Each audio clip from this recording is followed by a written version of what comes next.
दोस्तों आपने कई बार सुना होगा कि नोकिया के जो पुराने फ़ोन होते थे उनका कंपैरिजन ईंट के साथ में किया जाता था, क्योंकि वो काफ़ी ज़्यादा मजबूत होते थे। कहीं से भी गिरगुरा जाए फिर भी वो वापस जोड़ के दोबारा से चला लिया करते थे। वो काफ़ी ज़्यादा ड्यूरेबल होते थे उनकी मजबूती के मामले में। लेकिन यहाँ पर मोटरोला के फ़ोन की भी तारीफ करनी पड़ेगी, जिसका कंपैरिजन शायद अब से बुलेट प्रूफ जैकेट से किया जाए या फिर बुलेट प्रूफ ग्लास से किया जाए, क्योंकि ब्राज़ील के अंदर एक आर्म्ड रॉबरी हो रही थी जिसके अंदर जो चोर था उन्होंने पिस्तौल से गोलियां चला दी। अब गोलियां चलाने से हुआ ये कि जो ओनर था शॉप का उसकी तरफ भी एक गोली आ गई, जिसको उसके मोटरोला फ़ोन ने रोक दिया, जो कि 5 साल पुराना फ़ोन था जिसका नाम मोटरोला मोटो G5 है।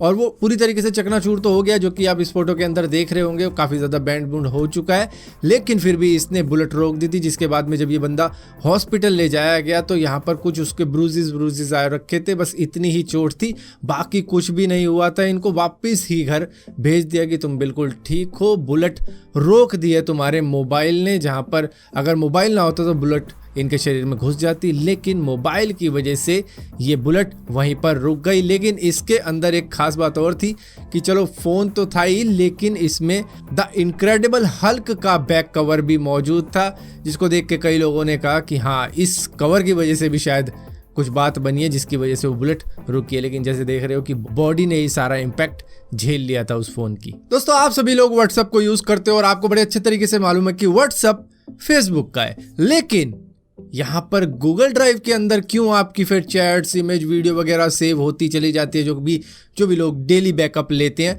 तो भैया ये जो चीज़ आपको मिल रखी थी ना फ्री में, अब वो एक लिमिट में सेट कर दी जाएगी। अब आपके लिए वो अनलिमिटेड बैकअप नहीं है, वो सिर्फ 200 MB का बैकअप देंगे पर यूज़र। तो यहाँ पर अब लिमिट सेट हो चुकी है। काफ़ी ज़्यादा डिसअपॉइंट भी हुए हैं इससे कई सारे व्हाट्सएप यूज़र्स, लेकिन जो आगे की होगी चीज़ें वो शायद पैसों की होने वाली है कि इससे ज़्यादा लिमिट चाहिए तो भैया पैसे पे करो इसके लिए मंथली। तो इस हिसाब की भी चीज़ें व्हाट्सएप के ऊपर आने वाली हैं। तो ये तो वही बात हो गई, इन लोगों से कागज पर इनके अंगूठों के निशान ले लूं ठाकुर?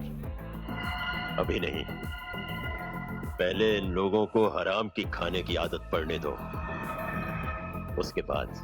यहाँ पर दोस्तों ट्विटर के ऊपर एक नया फीचर आ चुका है जिसके अंदर आप अपने फॉलोवर्स को अनफॉलो भी कर सकते हो। आप कहोगे यार कौन अपने फॉलोवर्स को अनफॉलो करता है? कई बार क्या होता है कि आपकी जान पहचान वाले लोग भी आपको फॉलो करते हैं, तो आप नहीं चाहते कि यार कुछ बातें इनके सामने कही जाए, तो उनको अनफॉलो करवाया जा सकता है। इसको सॉफ्ट ब्लॉक कहा जाएगा कि आप उनको ब्लॉक कर दोगे और उनको पता भी नहीं लगेगा, और उनको लगेगा कि वो अभी भी आपको फॉलो कर रहे हैं, लेकिन वो फॉलो नहीं कर रहे क्योंकि आपने अनफॉलो करवा दिया है, लेकिन वो उसी भ्रम में जीते रहेंगे। दोस्तों आपने सेल्फ ड्राइविंग कार के बारे में जाना होगा, सेल्फ ड्राइविंग प्लेन्स के बारे में जाना होगा, सेल्फ ड्राइविंग शिप्स के बारे में जाना होगा, लेकिन जर्मनी ने अब क्या किया है कि उन्होंने दुनिया की सबसे पहली सेल्फ ड्राइविंग ट्रेन भी शुरू कर दी है, जो कि 30% कम एनर्जी के साथ में चलेगी, क्योंकि उसके अंदर कोई भी इंसान उसको कंट्रोल नहीं कर रहा होगा। वो पूरी की पूरी प्रोग्राम्ड होगी, उस हिसाब से ही चलेगी। इतनी स्पीड पे उसको मैक्स जाना है, उस तरीके से उसको उसी जगह पर रुक जाना है। तो मतलब कई सारी चीज़ें होंगी जिस पूरे प्रोजेक्ट के अंदर उन्होंने 6 करोड़ यूरोज़ लगाए हैं ये सारी चीज़ें अचीव करने के लिए। अब आप कहोगे यार पेरिस के अंदर भी ड्राइवरलेस मेट्रो नेटवर्क है, लेकिन ये नॉर्मल ट्रेन है, मेट्रो अलग है, ये नॉर्मल ट्रेन है। मेट्रो तो खैर एक सिटी के अंदर ही चलती है, लेकिन ये जो चल रही है ना ट्रेन, ये एक स्टेट से दूसरे स्टेट जाने वाली है, जिसको इस तरीके से प्रोग्राम किया गया कि इंसान की जरूरत ही नहीं है कंट्रोल करने के लिए इसको। दोस्तों फेसबुक के साथ में क्या चल रहा है वो आप सभी को बड़े अच्छे तरीके से मालूम है। फ्रांसिस हाउजन उनके पीछे हाथ धोकर पड़ी हुई है और उनके ऊपर तरह तरह के इल्जाम लगा रही है। यहाँ पर फेसबुक भी कई सारे बयानबाजी कर रहा है, लेकिन यहाँ पर अब फेसबुक ने क्या किया है कि अपने स्टाफ को एक पूरा का पूरा पर्चा थमा दिया है कि भैया जो जो सवाल होंगे उसके जवाब तुम इस तरीके से दोगे, तुम अपने मन से कुछ भी मत बक देना, पता लगे असलियत बाहर आ जाए। मतलब ये तो मैं मजाक कर रहा हूँ, लेकिन हाँ उन्होंने पूरी की पूरी एक स्क्रिप्ट थमा दी है कि ये तुम्हें बोलना है अगर किसी को भी इंटरव्यू में ले लेते हैं तो। दोस्तों रिसर्चर्स को एक बैक्टीरिया मिला था जिसका नाम है लेप्टोस्पाइरलम, जो कि चिली के टैटियो गाइजर के अंदर पाया जाता है। मतलब उस इलाके की बात कर रहा हूँ, उसके अंदर पाया जाता है। ये मेटल ईटिंग बैक्टीरिया होता है और ये मेटल को बस कुछ ही वक्त में खा खू के ख़त्म कर देता है। दरअसल इनका एक एक्सपेरिमेंट भी किया गया जिसमें इन्होंने एक कील को सिर्फ 3 दिन के अंदर ख़त्म कर डाला, इस तेज़ी के साथ में उसको खा डाला। तो इसको यूज़ किया जा सकता है अगर मेटल को ख़त्म करना हो तो। यहाँ पर कई सारी माइनिंग कंपनियाँ होती हैं जो कि उनको वेस्ट को फेंक देती हैं, और चाहे वो समुद्र में जाए चाहे नदी में जाए इनको परवाह नहीं होती, लेकिन इसका यूज़ करके उन सारे वेस्ट मटीरियल्स को, वेस्ट मेटल्स को ख़त्म किया जा सकता है। ये बिल्कुल भी हार्मफुल बैक्टीरिया नहीं है इस धरती के लिए। दरअसल ये यूज़ किए जा सकते हैं उस लिए जिससे कि ग्लोबल वार्मिंग, जो नदियों को पोल्यूट करने की बात हो गई, समुद्र को पोल्यूट करने की बात हो गई, उसको रोका जा सकता है इनके सहारे। और इसी के साथ साथ दोस्तों गूगल काम कर रहा है AI based traffic control system के ऊपर, जिनका मानना ये है कि इस टेक्निक की वजह से जो ट्रैफिक होगा सारी दुनिया के अंदर वो काफ़ी ज़्यादा स्मूथ हो जाएगा। मतलब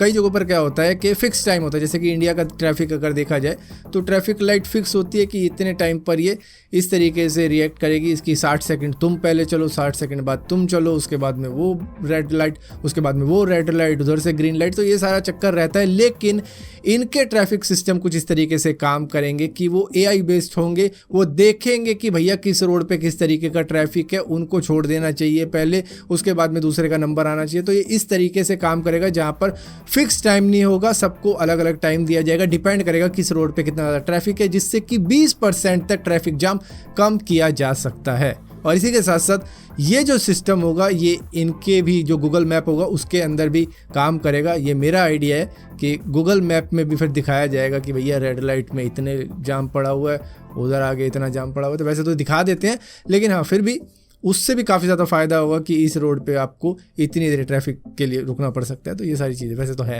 लेकिन और भी ज़्यादा मदद मिलेगी इन्हीं को अपने सिस्टम को और इम्प्रूव करने में इसके सहारे। सो फिलहाल के लिए दोस्तों इस वीडियो के अंदर इतना ही था। अगर वीडियो आपको पसंद आती तो इस वीडियो को लाइक जरूर करना, शेयर जरूर करना, और इसी तरीके की और भी वीडियो देखने के लिए इस चैनल को सब्सक्राइब जरूर करना। सब्सक्राइब किया तो बेल का आइकॉन जरूर दबाना, वरना आपको मालूम नहीं चलेगा मैंने को वीडियो डाली भी है।